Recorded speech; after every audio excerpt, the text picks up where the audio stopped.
There is a strange comfort in looking at a vast, unbroken forest from above. From the window of an airplane, the Amazon basin looks like a permanent green ocean, quiet, static, and seemingly eternal. For centuries, we looked at this immense canopy and made a fundamental assumption. We assumed that what we were seeing was nature in its purest, most untouched state. We called it a wilderness. We believed that this colossal green blanket had remained largely unchanged since the dawn of humanity, a place too dense, too hostile, and too poor in soil to ever support anything more than small, nomadic groups living lightly upon the earth. But this belief was not a truth. It was merely a limitation of our eyes. The canopy was not a testament to an untouched world. It was a curtain. To understand what lies beneath that curtain, we had to change how we see. Human vision is tuned to a very narrow band of light, a fraction of the spectrum that easily gets trapped in the thick, interlocking leaves of the jungle. For generations, archaeologists hacked through the undergrowth with machetes, finding only what they happened to stumble upon, restricted to a few meters of visibility in any direction.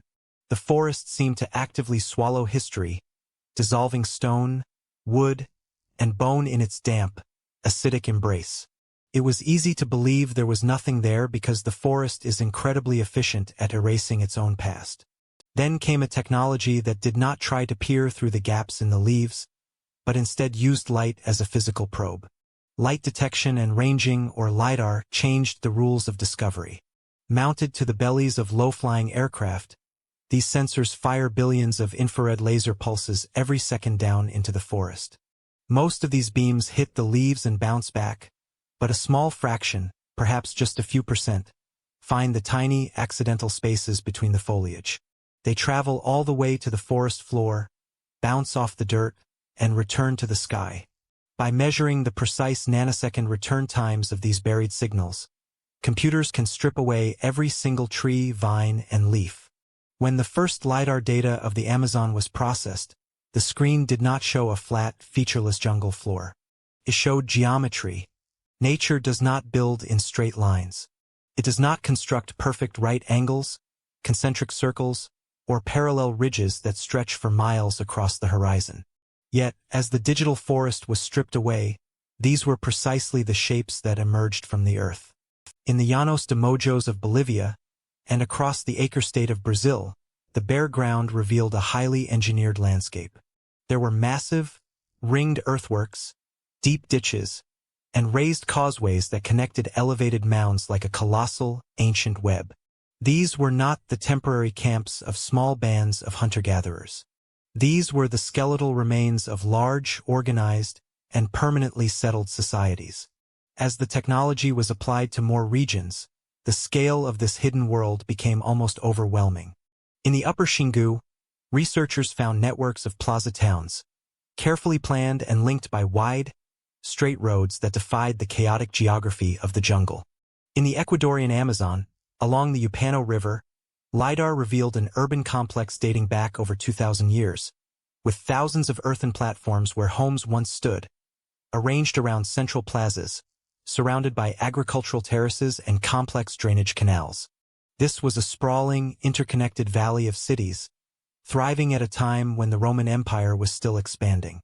The illusion of the pristine forest had begun to shatter. The Amazon was not a wild, untamed Garden of Eden. It was a ruin. But as this realization settled in, a deeper, more unsettling truth began to emerge. It was not just that ancient civilizations had built cities in the jungle and then disappeared.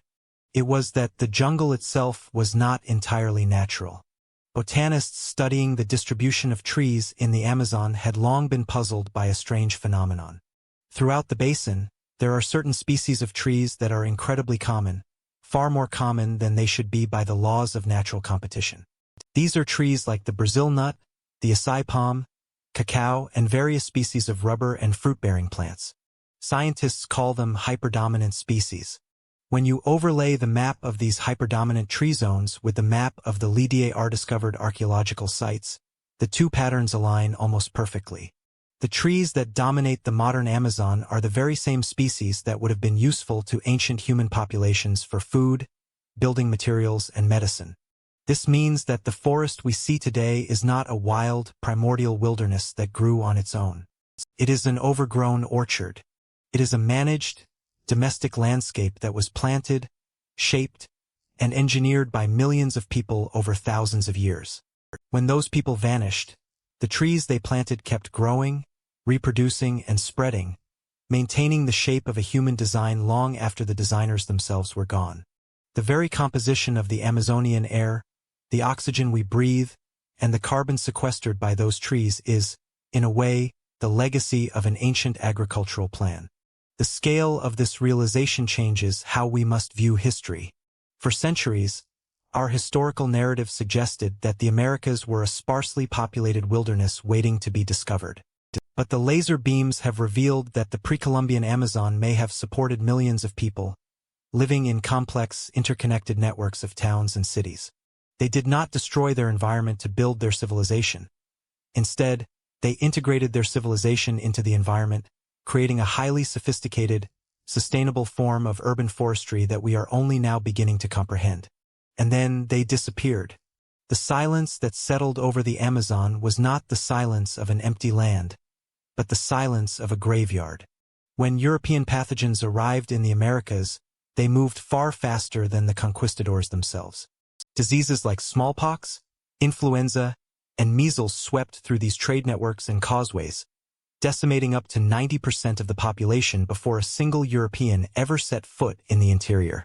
The cities were abandoned, the fields went untended, and the fast-growing tropical vegetation began its quiet, relentless march over the plazas, the canals, and the homes.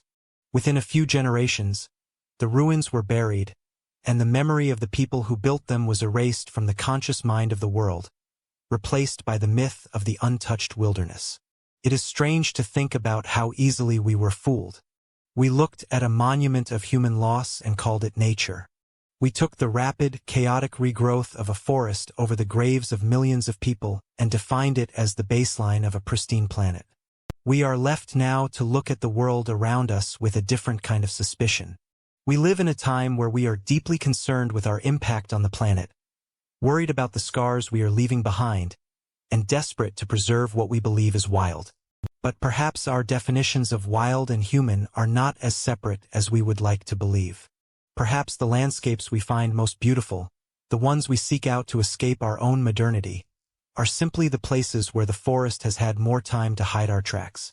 When you look at the deep, ancient woods, or any place that feels untouched by the hands of progress, you are looking through a canopy of your own making.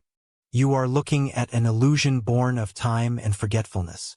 If the most remote, untamed wilderness on our planet is actually an abandoned monument to a lost human world, how do we know we are ever truly alone when we step into the wild?